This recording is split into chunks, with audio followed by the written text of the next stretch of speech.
السلام عليكم ورحمة الله وبركاته. الله أكبر الله أكبر الله أكبر الله أكبر الله أكبر الله أكبر الله أكبر الله أكبر الله أكبر الله أكبر كبيرا والحمد لله كثيرا وسبحان الله بكرة وأصيلا لا إله إلا الله وحده صدق وعده ونصر عبده وأعز جنده وهزم الأحزاب وحده لا إله إلا الله ولا نعبد إلا إياه مخلصين له الدين ولو كره الكافرون الله أكبر الله أكبر الله أكبر ولله الحمد. الحمد لله الذي سهل للعباد طريق العبادة ويسر ووفاهم أجور أعمالهم من خزائن جوده التي لا تحصر. أشهد أن لا إله إلا الله وحده لا شريك له الملك العظيم الأكبر، وأشهد أن سيدنا محمدا عبده ورسوله الشافع المشفع في المحشر. اللهم صل وسلم وبارك على عبدك ورسولك محمد وعلى آله وأصحابه الذين أذهب عنهم الرجس والطهر وعلى من تبعهم بإحسان إلى يوم الدين. أما بعد، فيا عباد الله اتقوا الله حق تقاته ولا تموتن إلا وأنتم مسلمون واعتصموا بحبل الله جميعا ولا تفرقوا. Wahai hamba-hamba Allah, muslimin dan muslimat sekalian, bertakwalah kepada Allah Azza wa Jalla dengan sebaik-baiknya. Setelah kita melalui hari-hari yang begitu indah dan malam-malam yang penuh dengan ketaatan dan ibadat kepada Allah Azza wa Jalla, maka pada hari ini kita disyariatkan supaya bertakbir dan merayakan hari tamatnya tempoh yang telah kita lalui, iaitulah yang dikenali dengan nama Madrasatu Ramadan. Allah Ta'ala telah peringatkan kepada kita, walitukmilul iddata walitukabbirullaha ala ma hadakum wala'allakum tashkurun. Walitukmilul iddah artinya sempurnakanlah bilangan Ramadan itu, sama ada dia 29 atau 30, maka itu dikira sempurna. Contohnya pada tahun ini 1439 kita di Malaysia dan banyak negara-negara, alhamdulillah, nampaknya kesatuan pada tahun ini lebih nampak kerana kita beraya dalam suasana dalam satu masa. Daripada Arab Saudi nampak anak bulan, kita sini dan jiran sebelah pun beraya juga pada hari ini. Itu menunjukkan wahdatul ummah, kesatuan umat itu. Maka tidak perlu lagi kita kata tak cukup satu hari kena qada. La, tidak ada qada kecuali kita puasa 28 hari, maka itu dikira tak cukup satu hari. Allah Ta'ala sebut walitukmilul iddata walitukabbirullah, kemudian kamu bertakbir Allahu Akbar Allahu Akbar. Kenapa kita bertakbir? Takbir tanda kita mendapat kejayaan ataupun kemenangan, iaitulah kita berjaya menghabiskan puasa kita selama 29 hari ataupun dalam istilah bulan Ramadan. Kita kata ini nikmat daripada Allah Azza wa Jalla, alhamdulillah. Ada orang yang tak dapat berpuasa, bukan tak nak puasa, tapi keuzuran yang menghalang mereka. Bahkan ada di antara saudara-saudara kita yang berhari raya dikatil-katil di hospital pada hari ini. Ada orang yang memang bercita-cita nak berpuasa, tetapi telah diambil tempoh ajalnya telah tamat, maka kita kebumikan mereka sehari ataupun 2 hari sebelum hari raya. Maka dengan itu Allah Ta'ala sebut kepada kita, alama hadakum, kita bertakbir, tanda syukur kita kepada Allah Ta'ala di atas limpah kurnia yang Allah kurniakan kepada kita. Wala'allakum tashkurun, mudah-mudahan kamu menjadi manusia yang bersyukur. Itulah yang kita nak. Kita jadi manusia yang bersyukur dengan cara mana? Dengan cara kita melakukan ketaatan kepada Allah Azza wa Jalla. Muslimin dan muslimat sidang hari raya yang dihormati dan dikasihi sekalian, alhamdulillah, kita pada saat ini banyak kenangan-kenangan yang kita ingat. Ada kala saudara-saudari yang balik ke kampung mungkin sekali setahun. Ada yang terpaksa merempuh, mengharungi jam di jalan raya sampai berbelah-belah jam. Ada yang tengah malam bertolak daripada Kuala Lumpur sampai di sini subuh, minta izin nak tidur, saya kata rehat dulu sebelum balik ke kampung biar selamat. Semangat nak balik di atas dasar untuk berkumpul adik-beradik dan keluarga. Kita mengatakan ini alhamdulillah satu nikmat. Sebab kalaulah perasaan ini hilang, semangat untuk bertemu keluarga di saat berbahagia begini sudah tidak ada, kita boleh bayangkan apa akan jadi pada ketika itu, masyarakat akan jadi apa. Kerana itulah saya mengatakan alat media yang ada ini, orang panggil media baru yang ada ini, mendekatkan yang jauh dan menjauhkan yang dekat. Kita duduk mana-mana atas dunia, kita boleh berinteraksi, boleh berkomunikasi. Cuma saya bimbang, takut kita hanya berinteraksi di alam maya tapi tidak muncul di alam nyata. Itu bimbang. Sebab hari ini kalau orang jemput orang kenduri ke, ada majlis, dia hantar melalui alat ini, yang terima akad tangan ibu jari, ya setuju, tak tahu pergi ke tak. Itulah kata para pendakwah yang kita bimbang, takut kita beritahu mati pun angkat tangan juga tak sampai-sampai juga. Jadi akhirnya nak usul mayat ke kubur pun tak cukup kota. Maka alhamdulillah semangat berukhuwah, semangat menghubungi silaturahim masih lagi mantap. Maka kita mengatakan ini nikmat daripada Allah Azza wa Jalla. Kekalkanlah semangat yang ada ini, walaupun kita balik ke rumah kadang-kadang sunyi, kata di anak-anak, ayah sudah tidak ada, mak sudah meninggal, rumah yang ada di rumah pun, rumah yang ditinggalkan pusaka pun sudah usang, tapi baliklah. Saya mengatakan baliklah, walaupun apa keadaan, kita bertemu yang masih wujud, kita rapatkan keadaan yang jauh yang masih ada, adik-beradik yang ada ini, mantapkanlah ukhuwah, rapatkanlah perasaan kita. Sebab kadang-kadang kita dekat tapi jauh, kita jauh tapi dekat. Maksud dianya dekat tapi jauh, maknanya walaupun apa yang ada tapi tak sampai-sampai juga kita ke kampung, tak sampai juga ke rumah. Maka ini satu kepincangan yang sangat ketara di dalam perjalanan hidup seorang manusia. Muslimin dan muslimat yang dirahmati Allah Azza wa Jalla sekalian, bila kita sebut tentang hari raya, maka tentulah di sana kita hanya ingat bila hari raya kat mana berkumpul makan-makan. Memanglah hari raya itu di antara agenda dianya makan. Kerana itu Nabi SAW dalam sunnah dia menganjurkan supaya kita makan dulu sebelum pergi solat hari raya, so, nak bezakan di antara puasa dengan tak puasa. Cuma yang saya bimbang, kita hanya nampak makan saja, tetapi kita tidak nampak bahawa di sana hari raya itu yang disebut dengan nama Idul Fitr, maknanya kembali kita kepada fitrah. Artinya setelah kita telah melalui proses ibadat kepada Allah Azza wa Jalla, iaitulah kita beribadat, kita berpuasa, kita mengekang nafsu kita daripada apa yang dia suka, yang dia nak, tapi kita patuh kepada Allah Azza wa Jalla semata-mata mengharapkan imanan wahtisaban, beriman pada Allah dan mengharapkan pahala daripadanya. Maka di situ kita mengatakan, ada orang yang mengatakan hari raya ini meraihkan kemenangan, meraihkan kelulusan kita menghadapi Ramadan. Saya lebih selesa menggunakan perkataan meraihkan tamatnya ujian Ramadan. Lulus, Allah Subhanahu wa taala yang mengetahui.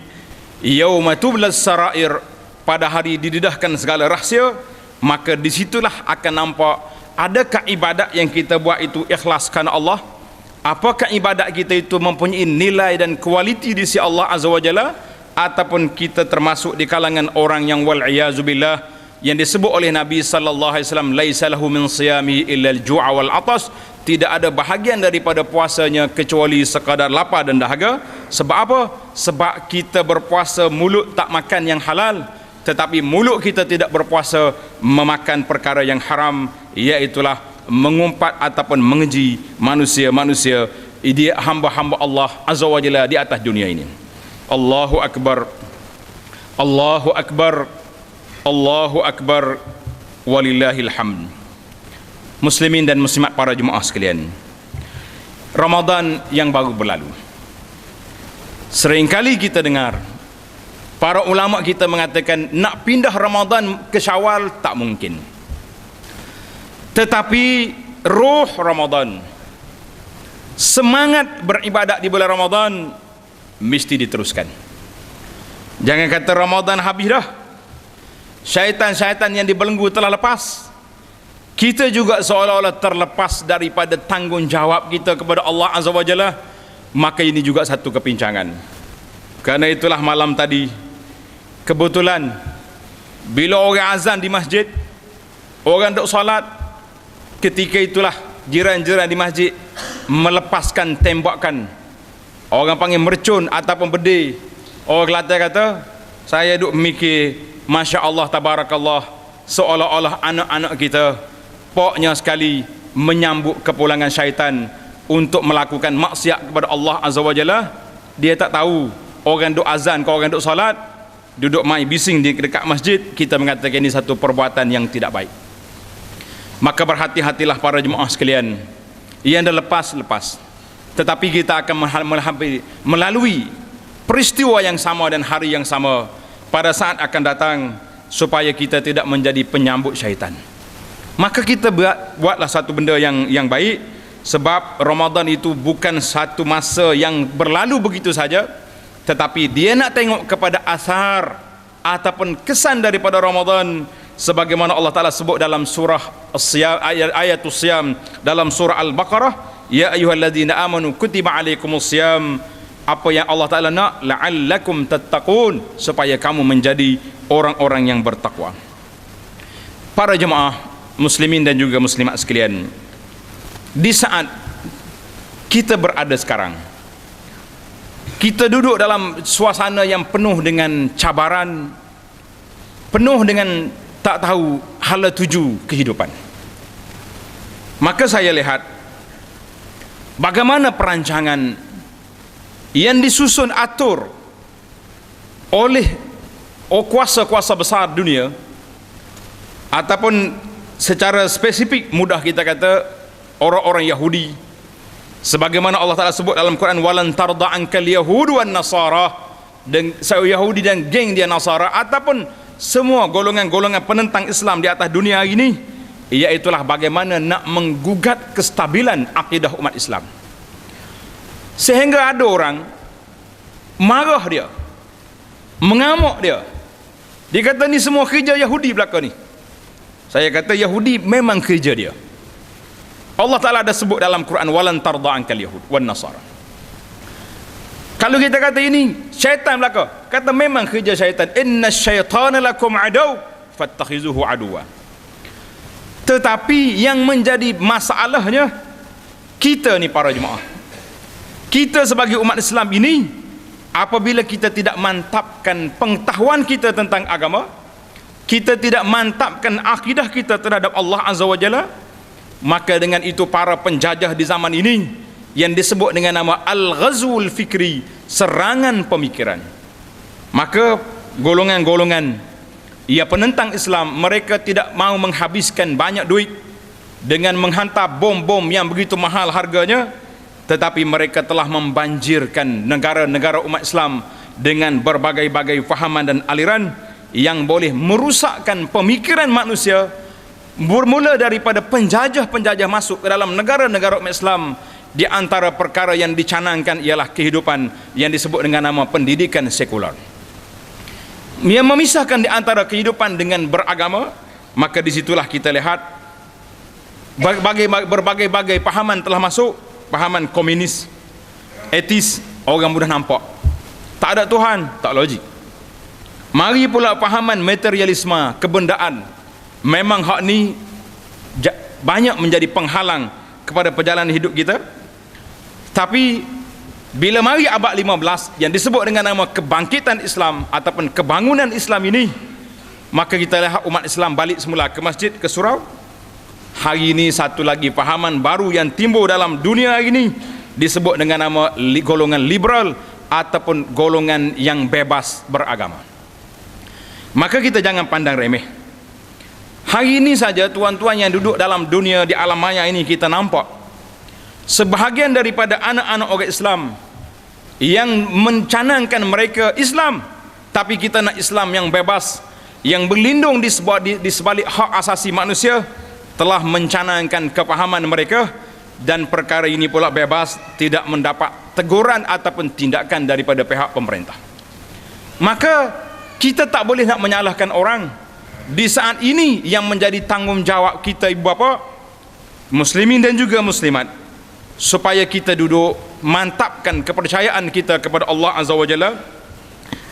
Inna dina indallahil Islam, bahawa agama yang diluluskan oleh Allah Azza wa Jalla, yang diterima oleh Allah, iaitulah agama Islam. Kalau orang tempelkan Islam liberal, kita kata tidak. Inna dina indallahil Islam. Liberal itu adalah satu kumpulan yang telah melebalkan orang-orang yang berpegang dengan Al-Quran, dengan hadis, dikatakan jumud. Orang yang berjuang untuk menegakkan syariat Allah dikatakan teroris. Orang macam-macam label yang telah diberi, yang kita bimbang hari ini, anak-anak orang Islam juga terperangkap dengan pahaman-pahaman begini. Satu lagi kembar kepada liberal, dipanggil kumpulan pluralism, iaitulah nak menyamakan Islam dengan agama-agama lain. Maka kita mengatakan tidak. Islam yang diturunkan oleh Allah Azza wa Jalla bukan boleh sama dengan agama lain. Islam tidak mengajar kita supaya berkelahi dengan orang-orang yang bukan Islam, tetapi Islam mengajar kepada akidah kepercayaan bahawa Allah Azza wa Jalla hanya Tuhan yang disembah, yang berhak disembah, dipuja dan dipuji. Allahu Akbar, Allahu Akbar, Allahu Akbar, walillahil hamd. Maka kalau kita belajar dari sudut sejarah tarikhul adyan, kita telah mendapati bahawa kumpulan-kumpulan yang penentang Islam daripada zaman dahulu, Ibrahim alaihissalam berhadapan dengan pemerintah zamannya nama Namrus. Nabi Daud alaihissalam berdepan dengan Jalut. Fir'aun berdepan dengan Nabi Musa alaihissalam, dan geng-geng Abu Jahal dan Abu Lahab hancur diguburkan oleh Nabi sallallahu alaihi wasallam. Maka para pendakwah di zaman kita ini tidak boleh diam. Kita mesti mempertahankan, memperjelaskan kepada umat Islam bahawa akidah kita, kepercayaan kita bahawa tidak ada manusia yang boleh beriman lain daripada Allah Azza wa Jalla. Tapi orang yang tak nak beriman, kita tidak boleh paksa mereka. La ikraha fiddin. Tetapi kita mesti jelaskan bahawa kedudukan kita hari ini sangat terancam apabila golongan-golongan ini telah bangkit secara terang-terang, dan kita pula duduk diam-diam. Para pendakwah pula sibuk sama-sama sendiri, masing-masing bercakap, masing-masing mengeluarkan pandangan, tidak bersatu di atas satu platform ataupun satu landasan untuk menyekat kemarahan sebagaimana yang telah berlaku kepada negara-negara yang lain. Muslimin dan muslimat rahimakumullah, sekarang negara kita duduk di bawah satu sistem yang dikenali dengan nama sistem demokrasi. Kita baru saja melalui pilihan raya yang ke-14. Saya tengok sebahagian daripada jari-jari masih lagi ada tanda di kuku. Entah apa yang nak simpan, kita pun tak faham. Sedangkan benda itu boleh je, dengan alat yang ada ni kita boleh bersihkan tangan kita. Saya ingat soalan yang mula-mula mari, soalan orang tanya, sah ke tak sah? Masalah kuku ni dia tak tanya pilihan raya hari Rabu. Hari Rabu mana kita solat Zuhur, solat dah. Hari Khamis solat lagi. Tapi bila mari malam Jumaat, mari hok bisik, dia kata, ustaz, mandi sah ke tak? Kata pak mandi ni mustahak rupanya. Hok semaya tu tak apa kemah mana. Jadi kita kata, jadi kalau sampai sebulan dah tak mandi lagi, lagu mana? Jadi tuan-tuan tak payah simpanlah benda tu. Tak payah cukup 100 hari nak tunggu, sebab kita sudah nampak bahawa demokrasi itu satu permainan barak yang telah diletakkan dalam negara-negara umat Islam. Sama ada kita akan mendapat tempat untuk menjaga keselamatan negara, keamanan agama kita, ataupun kita akan terpinggir dalam negara sendiri. Tuan-tuan sendirilah yang membuat pilihan, dan pilihan telah dibuat, maka kita terimalah apa yang berlaku. Yang penting kita berdoa kepada Allah Azza wa Jalla supaya Allah Ta'ala jaga negara kita ni aman damai. Allah SWT jaga perpaduan umat ini tidak hancur.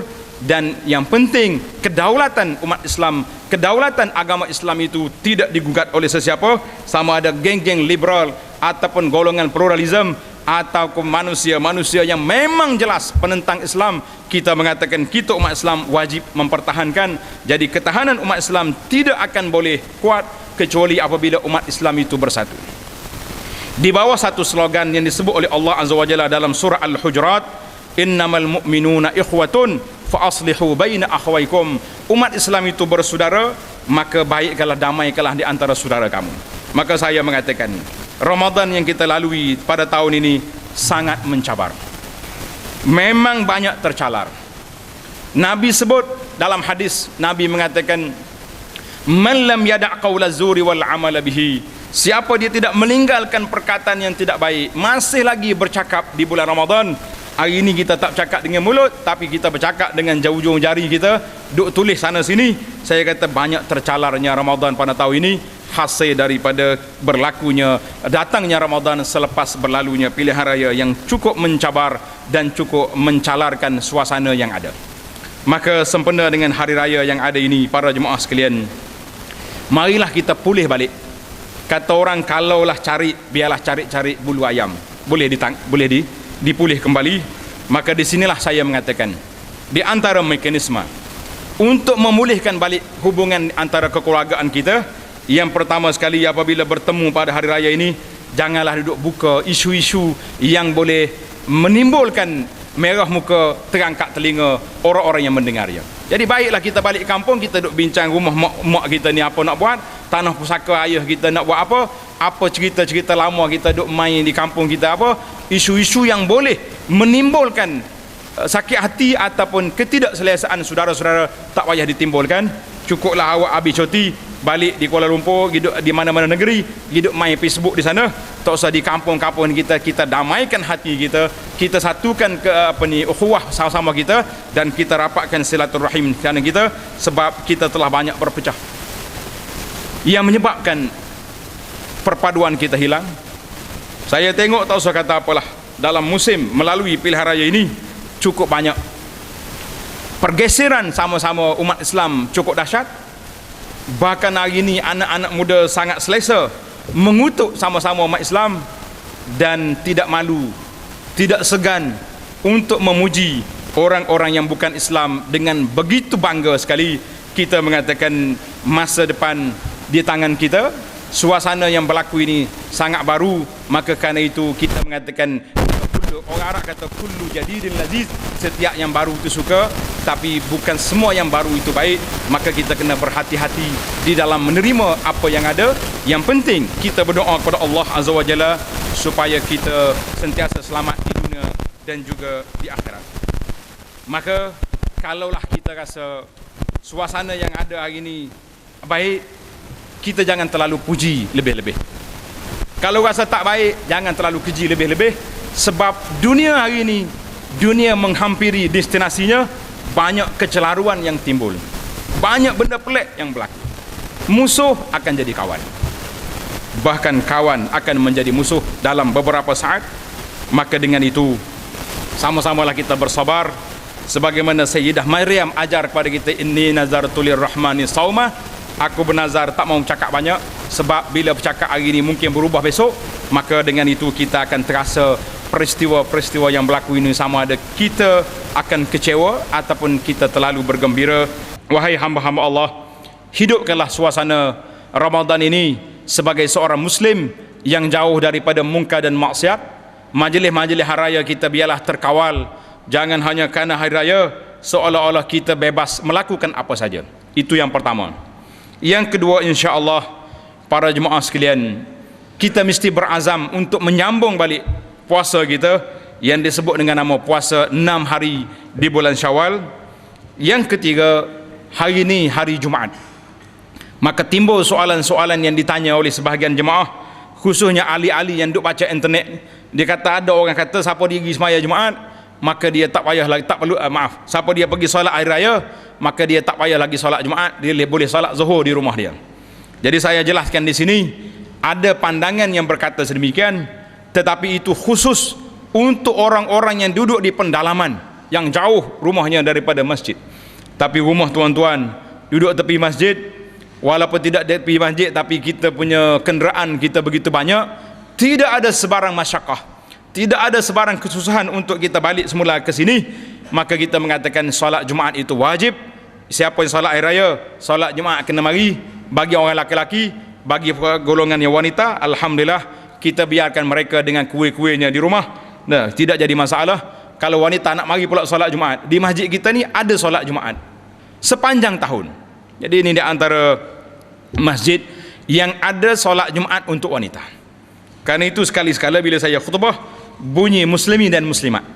Ada jemaah tanya, ustaz salah sebut, kata dak, ada sungguh di sebalik tabir sana memang ada muslimat di sana. Jadi tak payah kita keliru banyak-banyak, muslimin dan juga muslimat, iaitulah pada hari ini hari Jumaat kita solat hari raya, kita balik dan kita mari semula untuk solat al-Jumaat nanti insya-Allah, di mana dalam khutbah nanti kita akan bincangkan tentang beberapa perkara khusus tentang hari raya insya-Allah taala.